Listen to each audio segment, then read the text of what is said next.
పిల్లలు కావాలనే మీ కలను నెరవేర్చుకోండి. మొదటి కన్సల్టేషన్, మొదటి స్కానింగ్ ఉచితం. వివరాల కొరకు హెగ్డే ఫెర్టిలిటీని సంప్రదించండి. నమస్తే, వెల్కమ్ టు సుమన్ టీవీ. ప్రస్తుతం మనతో పాటు ఉన్నారు ఫ్యామిలీ కౌన్సిలర్ రజనీ రమ గారు. నమస్తే మ్యామ్. నమస్తే నవీన. మేము మహిళల పీరియడ్స్ టైం గురించి మాట్లాడుకుంటే ఆ టైంలో చాలా మంది ఇబ్బందికరంగా ఉంటుంది. కొంచెం హెల్త్ పరంగా వాళ్ళు కొంచెం డల్గా ఉంటారు, వర్క్ సరిగ్గా చేయలేరు. ఇది ఏ ప్లేస్లో అయినా సరే మహిళలకి ఇది అనేది ఎదుర్కొంటారు సమస్య అనేది. వర్క్ ప్లేస్లో అవనివ్వండి, ఇంట్లోనే కానివ్వండి, ఎక్కడైనా సరే. మరి రీసెంట్గా చూసుకుంటే మహిళా న్యాయమూర్తుల్ని వాళ్ళు స్లోగా పనిచేస్తున్నారని చెప్పేసి వాళ్ళని తీసివేయడం జరిగింది అందులో నుంచి. మరి దీనికి నాగరత్నం గారు ఇదే నెలసరి పురుషులకి వస్తే మా బాధ ఏంటో తెలుస్తుందని చెప్పేసి ఆవిడ అన్నారు. దీని మీద మీరు ఏం చెప్తారు మేడం? అంటే మహిళా న్యాయమూర్తులు స్లోగా పనిచేస్తున్నారు అంటే నాకు అక్కడ కాంటెక్స్ట్ కుదరలేదు. ఎందుకనంటే న్యాయమూర్తులు అని అంటే వాళ్ళు జడ్జిమెంట్ ఇవ్వవలసిన ప్లేస్లో ఉన్న వాళ్ళే. మరి వాళ్ళు కోర్టులో కేసులు హీరింగ్కి వచ్చినప్పుడు, వాదోపవాదాలు జరిగినప్పుడు వాళ్ళ టైం ప్రకారం వాళ్ళు తీర్పు ఇస్తూ ఉంటారు. అయితే ఇక్కడ స్లోగా వర్క్ చేస్తున్నారు అని అంటే వాళ్ళు ఎక్కువ రోజులు లీవ్లో ఉంటున్నారా, అలాంటిది ఏదో జరిగి ఉంటుంది, అందుకనే అలా జరిగి ఉంటుంది. అయితే ఇప్పుడు వాళ్ళకి లీవులు ఉంటాయి. ఎవరికైనా వర్క్ చేసే ఉమెన్స్కి, వర్కింగ్ ఉమెన్స్కి లీవులు ఉంటాయి. లీవులు ఉన్నప్పుడు వాళ్ళు ఆ టైంలో అవైల్ చేసుకోవచ్చు. కానీ వాళ్ళకి కుదరకనో లేకపోతే వేరే అవసరాలకి లీవులు అవసరం పడో కొంతమంది లీవ్ పెట్టుకోకుండా ఆ టైంలో కూడా వస్తూ ఉంటారు. వచ్చినప్పుడు వర్క్ చేయలేకపోతారు. చేయలేనప్పుడు ఇదిగో ఇలాంటి సమస్యలు వస్తూ ఉంటాయి. కానీ ఏమంటానంటే వర్కింగ్ ఉమెన్స్ ఎవరైనా సరే నెలలో 3 రోజులు వాళ్ళకున్న లీవులు దానికోసం ఉపయోగించుకుంటే చాలా మంచిదని చెప్తాను నేను. ఇప్పుడు ఏదన్నా ఒక షాపింగ్కి వెళ్ళాలి, లేకపోతే ఇంకోటి వెళ్ళాలి, దానికి లీవులు ఉపయోగించుకోకుండా ఇప్పుడు ఇలాంటి వాటికి ఉపయోగించుకుంటే బాడీకి రెస్ట్ దొరుకుతుంది, హెల్త్ బాగుంటుంది, విశ్రాంతి దొరికితే బాడీ సిస్టమ్ కూడా బాగుంటుంది, మైండ్ బాగుంటుంది.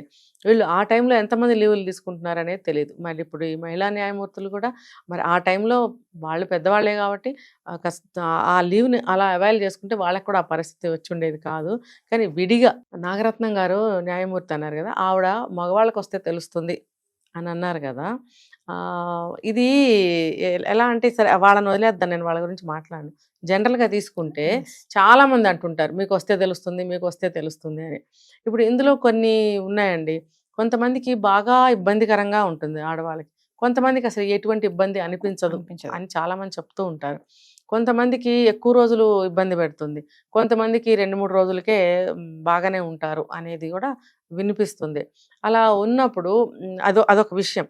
ఇంకా పక్క నుంచి తీసుకుంటే కొంతమంది మగవాళ్ళు ఫర్ ఎగ్జాంపుల్ 2-3 రోజులకే క్లియర్ అయ్యి హెల్దీగా ఉన్న భార్యలు ఉన్నారే అనుకోండి. కొంతమంది భార్యలు ఎక్కువగా ఇబ్బంది పడే భార్యలు ఉన్నారనుకోండి. అయితే ఈ రెండిటికి ఒకటే మంత్రం అన్నమాట. తక్కువగా ఇబ్బంది పడే భార్యలు ఉంటే కూడా కొంతమంది భర్తలు అతిగా రియాక్ట్ అయ్యి మా వైఫ్ ఇప్పుడు ఈ టైంలో ఉంది, బాబోయ్ అని చాలా అపురూపం చేసేసి బాగా ఎంతుంటే అంత ఎక్కువ చేసేసి గందరగోళం చేసేసి చాలా ఓవర్ చేసేస్తుంటారు.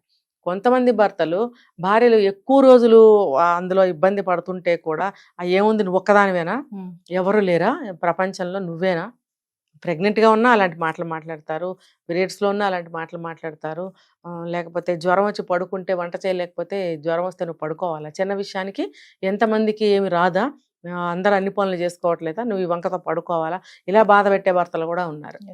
అప్పుడు ఇలాంటి భర్తలకి ఇలాంటి మాటలు చెందుతాయి. ఎవరైతే బాధపడే స్త్రీలను అర్థం చేసుకోకుండా అలా మాట్లాడతారో వాళ్ళకి ఈ మాటలు ఖచ్చితంగా వర్తిస్తాయి. నిజంగానే వాళ్ళకి తెలియకే కదా అలా మాట్లాడుతున్నారు. కొంతమంది భర్తలు 2-3 రోజులు మాత్రమే ఇబ్బంది ఉండి బాగానే హెల్దీగా తిరిగే భార్యలను కూడా అపురూపం చేస్తూ ఉంటారు. మరి అటువంటి భార్యలు అటువంటి భర్తల్ని అనలేరు కూడా, అనాల్సిన అవసరం కూడా ఉండదు అక్కడ.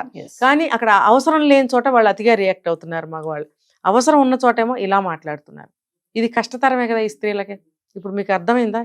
ఇంకోటి మేడం, వర్క్ ప్లేస్లో చూసుకుంటే కొంతమంది లేడీస్కి, జెంట్స్ ఇప్పుడు అందరికీ అన్ని తెలుసు ఏంటి అనేది. మంత్లీ 3 days ఇలా ఉంటారు వీళ్ళు, లేడీస్ కొంచెం ఆ టైంలో వీక్ గా ఉంటారు, తెలుసు కదా. తెలిసినా కూడా కొంతమంది వర్క్ ప్లేస్ జెంట్స్ అర్థం చేసుకోరు. వర్క్ విషయంలో కానీ వాళ్ళని కొంచెం ఫ్రస్ట్రేట్ చేయడం కానీ, ఆ టైంలో వాళ్ళు కొంచెం మూడీగా ఉంటారు లేడీస్, మనకు తెలిసిన విషయమే అది. ఆ టైంలో వాళ్ళు కూడా కొంచెం సపోర్టివ్గా ఉంటే బాగుంటుంది కదా. వర్క్ ప్లేస్ లో కానీ ఉన్నటువంటి వీళ్ళకి ఎలా women's కి. తెలుస్తుంది వాళ్ళు ఆ టైంలో పీరియడ్ లో ఉన్నారని తెలియదు కదా, వాళ్ళు చెప్పుకోలేరు కదా. కొంచెం వాళ్ళు రెస్ట్లెస్ గా చికాగ్గా ఉంటారు, కొంచెం పని విషయంలో ఒత్తిడిగా ఉంటారు. ఇంకోలా చెప్పుకోవచ్చు. ఉమ్. అలాంటి సందర్భాలు ఏమన్నా ఉంటే వీళ్ళు అర్థం చేసుకోవాలి, వాళ్ళకి ఏదైనా ఇబ్బంది ఉందేమో ఎస్. అని. వీళ్ళు పోన్లే ఎప్పుడు అన్న మనిషి వాళ్ళ ఏదో ఇబ్బంది పడుతున్నట్టుంది, మనం వాళ్ళని ఇబ్బంది పెట్టకూడదు అనేది వీళ్ళు తెలుసుకోవాల్సిందే Yes. ఖచ్చితంగా. అందుకని అలా డైరెక్ట్గా అయితే ఎవరు తెలుసుకోలేరు, చెప్పలేరు. కాబట్టి ఏదో ప్రాబ్లం ఉంది అని, లేడీస్కి ఇబ్బందులు ఉంటాయని అందరికీ తెలుసు. కాబట్టి ఒకవేళ ఆవిడ ఏదన్నా ఇబ్బందిలో ఉందేమో అని అర్థం చేసుకోవాలి. Yes. వర్క్ ప్లేస్లో కొలీగ్స్ అనేవాళ్ళు అలాగా కోఆపరేటివ్గా ఉండాలి. లేదు సార్ నాకు ఈ రోజు కొంచెం బాగలేదు, మీరు కొంచెం హెల్ప్ చేస్తారా వర్క్లో అన్నప్పుడైనా వాళ్ళు అర్థం చేసుకోవాలి. ఈవిడేదో ఇబ్బందిలో ఉంది, ఓకే అండి అని అనగలగాలి. Yes. లేదు చేయలేని పరిస్థితిలో ఉంటే ఈయన కూడా సున్నితంగా నో చెప్పచ్చు. అంతేగాని ఏంటండి మీరు ఎప్పుడు ఏదో వంక చెప్పి, మీ ఆడవాళ్ళకి బాగా అలవాటు అయిపోయింది, ఉమ్. అన్ని మగాళ్ళ మీద పడేస్తారు, మీరేం పెద్ద ఏం కష్టపడిపోతున్నారు, వర్క్ ఈ కాస్తేగా, మీరు లేడీస్కి వర్క్ ఎలా అయినా ఆఫీస్లో తక్కువే ఇస్తారు, ఆ మగవాళ్ళ మీద లోడ్ పడేస్తారు. ఇలాగ ఆళ్ళల్లో వాళ్ళకి గొడవలు బాగానే వస్తుంటాయి, ఏ డిపార్ట్మెంట్ అయినా. Yes. మరి అలా ఉండకూడదు. ఏంటంటే అది ఉండకూడదు అంటే అది ఎలా వస్తుందంటే వాళ్ళ మధ్యన అక్కడ కూడా బాండ్ సరిగ్గా ఉండాలి, రిలేషన్ అనేది బాగుండాలి. Yes. చూడండి ఎక్కడైనా సరే ఇద్దరు మనుషులు ఉన్నారు అంటే వాళ్ళ సంబంధాన్ని ఎప్పుడు మంచిగా పెట్టుకుంటూ ఉండాలి, చూసుకుంటూ ఉండాలి, మేనేజ్ చేసుకుంటూ ఉండాలి. Yes. అవసరమా కాదా? ఇప్పుడు ఏ ఇద్దరైనా సరే వాళ్ళిద్దరి మధ్యన అన్ని మంచిగా జరగాలి అంటే రిలేషన్ అనేది బాగుండాలా లేదా, అది ప్రతి ఒక్కళ్ళు మెయింటైన్ చేసుకోవాలి. అది మెయింటైన్ చేసుకోగలిగినప్పుడు ఇలాంటి సందర్భాల్లో ఆ పరాయి మగాడికి నేను ఇప్పుడు పీరియడ్లో ఉన్నానని ఎలా తెలుస్తుంది అంటే ఆయన తెలుసుకోగలుగుతాడు, అంటే ఊహించగలుగుతాడు. పాపం లేడీ కదా, ఇవిడికి ఏదన్నా అలాంటి ఇబ్బంది వచ్చిందేమో అని అర్థం చేసుకోగలుగుతాడు. ఎప్పుడు స్నేహ సంబంధం మంచిగా ఉన్నప్పుడు, కమ్యూనికేషన్ బాగున్నప్పుడు వాళ్ళిద్దరికి, అది. కొలిక్స్ కి. అది ఎస్. ఆ బంధం బాగుంటే Hmm. అన్ని బాగుంటాయి. అంటే ఆడవాళ్ళు కొంతమంది పట్టించుకోరు కాబట్టి నాగరత్నం గారు ఆ కామెంట్ చేయగలిగారు. మగవాళ్ళకు కూడా తెలిస్తే ఈ బాధ, ఈ మాట అనరు వాళ్ళని, అదే మెల్లగా పని చేస్తున్నారు, స్లోగా ఉంటారు వీళ్ళు ఎంతసేపు అనే మాట అనేది రాదు కదా మేడం. రాదు. మీరు అన్నట్టుగా రెండు వైపులా చెప్పారు. అవును. కొంతమంది మగవాళ్ళు ఇలా ఉంటారు, అవును, కొంతమంది అలా కూడా ఉంటారు. అటువంటిది ఏదో జరిగి ఉంటుంది. అంటే గవర్నమెంట్ డిపార్ట్మెంట్స్లో కొంచెం గట్టిగా మాట్లాడతారండి.